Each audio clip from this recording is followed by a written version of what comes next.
Alright, it's time to stop fricking around.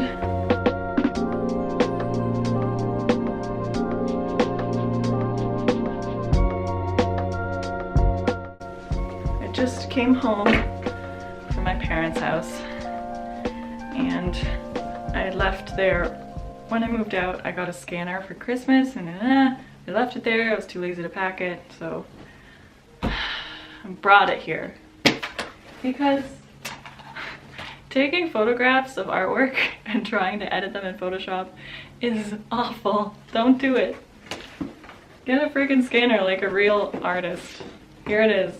So anyway, I'm gonna do this properly because I spent all morning, not all morning, yes, all morning actually, doing art edits in Photoshop. I was trying to come up with a background for my game.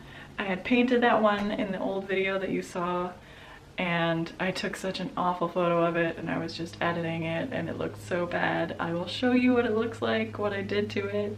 It's hideous.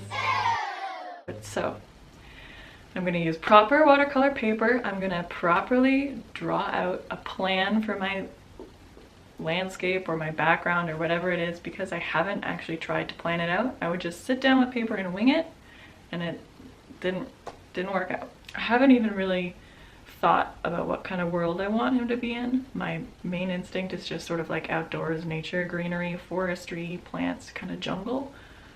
So that might be what I go for.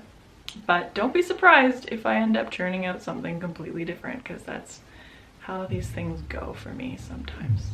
So I realized that I don't know how to draw scenery or landscapes or like any kind of background of anything. So I need to learn how to do that, I guess. I'm using some awesome tutorials that I found on Twitter. There's this account called the Etherington brothers, and I'll put it in the description. They have these awesome daily, maybe weekly tutorials on how to draw really random and normal objects like rocks, boxes, just backgrounds in general. I'm sure there's some plant ones and stuff. So I've been just teaching myself how to draw rocks. It's actually pretty satisfying, and it's been really a really cool process, and it's harder than it sounds. So I'll show you a little snippet of all my practice. I don't know how much of what I'm working on right now is going to be featured in the game that I'm making, but it's part of the process, right? Like, I have to teach myself how to draw rocks. So here I am teaching myself how to draw rocks.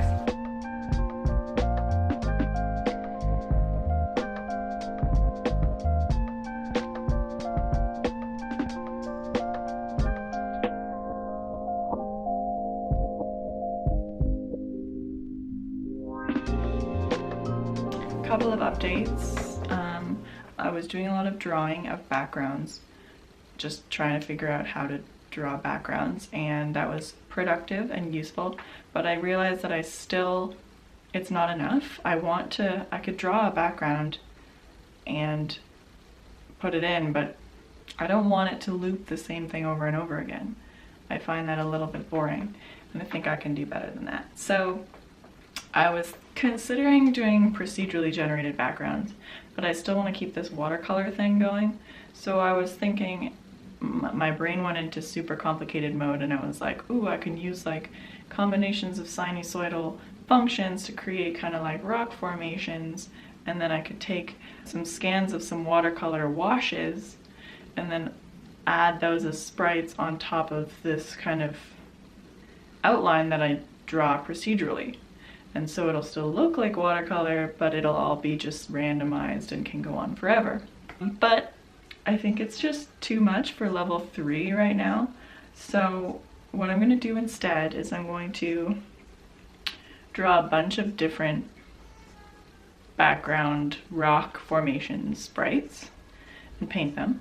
And then I'm going to do a sort of procedurally generated background where it just takes different sprites and places them in different arrangements. And I'm also going to change the size and perhaps the flip and even maybe slight rotations and scale them or shrink them or whatever just so they all look kind of different.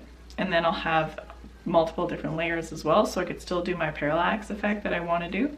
And that will, I think, all of those combined will make for an interesting and diverse long background.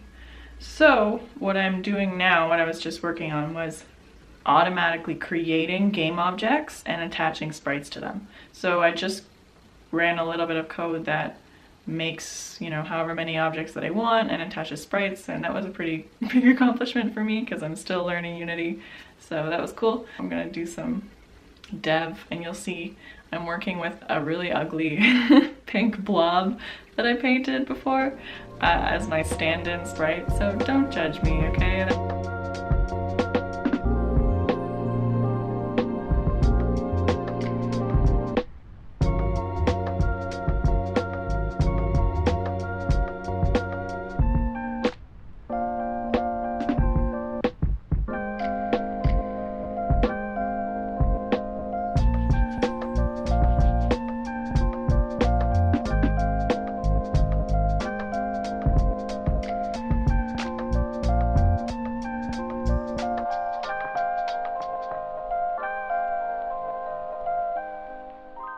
Hey, so I just finished the preliminary work for my auto-generating background script.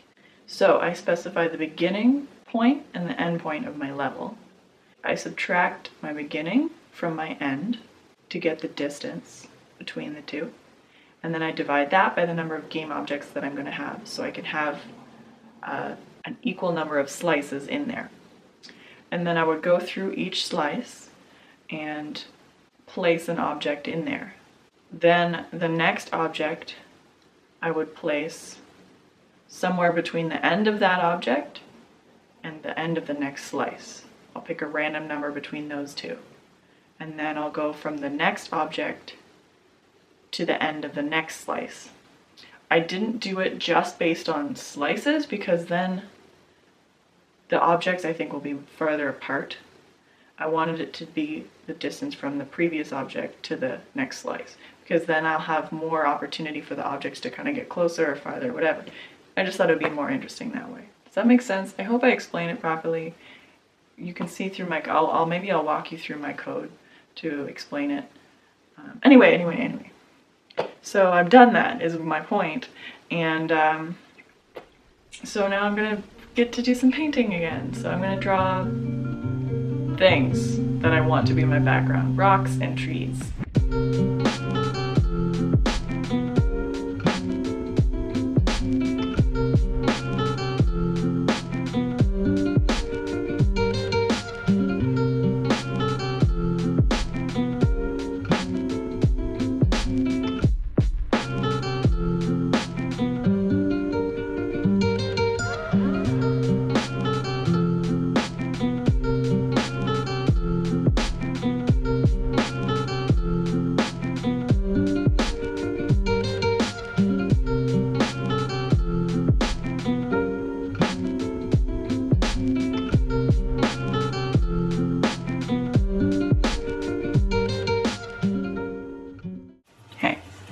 Here's what I did the other day when I was making paintings.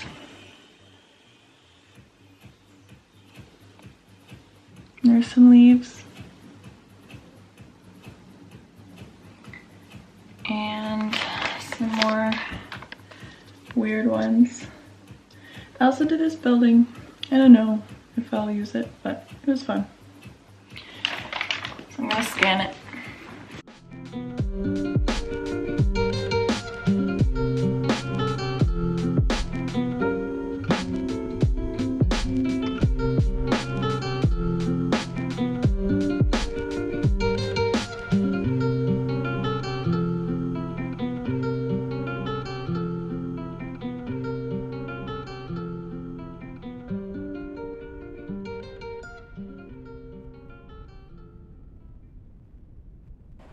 So, after a lifetime of Photoshop editing, I finally managed to turn my trees into beautiful, beautiful sprite sheets and put them into my game. I actually did something cool. I scanned them while they were bare, so just like this, first, and then I went back and painted leaves on them and scanned them again. So here are the leafy versions. So now I have 8 trees instead of 4, so I can get a little combination of them both. So that's cool. What's in here? Oh, my leaves, right. So there's all the little leaves that I drew.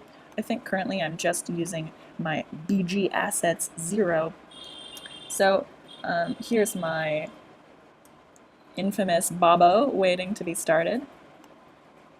And this is where I'm at. This is where I'm at so far. Hey! So I made the background blue because I was tired of the gray. Here he is, doing his sweet little running animation, and I have my trees. And they are automatically placed in sporadic spots. I think there is a problem though. And the problem is, if I go to the scene and I zoom out, they only go until there. I don't know if that's where I specified my end point to be. I forget. So we'll see. My ground goes on forever. So I don't know. I don't know. Maybe it's broken. Maybe it's not doing what I want it to do. But man, I am close. And I think it looks great. I think Baba looks great. He loves his new little atmosphere. Everything is perfect in Babo's world. So this is my progress so far for my background generator. I've got the first layer of assets coming in strong.